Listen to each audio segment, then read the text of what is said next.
sa loob ng bahay ni Kuya. People from Negros, people from Western Bicutan, and people of the city of Taguig. May aaminin ako kay Georgie at kay Grace. Sa mga magulang, sa mga lolo, ninong sa ninang, at higit po sa inyong lahat, madlang people. Kung paano nyo ako minahal, pinalakpakan at tinanggap si Rustom sa kanyang pag-amin, sana po ay tanggapin nyo rin ako dahil nais kong aminin sa inyong lahat.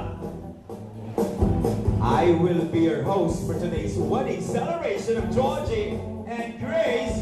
If I deserve everybody's palakpak, parang awa nyo na. My name is Benedict Rivaldos. Magandang hapon po sa inyong lahat. Let's continue.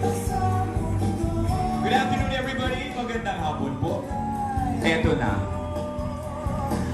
Sige, hindi ko na muna istorbohin ang mga parents because I'd like to invite Grace, Georgie, kayo lang ang may karapatang magutom ngayong hapon ito dahil alam kong sa inyo ang buong magdamag tonight. I'd like to invite Georgie and of course Grace to stand up as you proceed dito sa tabi ng inyong wedding cake. Mga kaibigan, saksihan po natin ang tinaguriang the first three traditional ceremonies: the slicing of the wedding cake, the champagne toast, and of course the releasing of the white dove.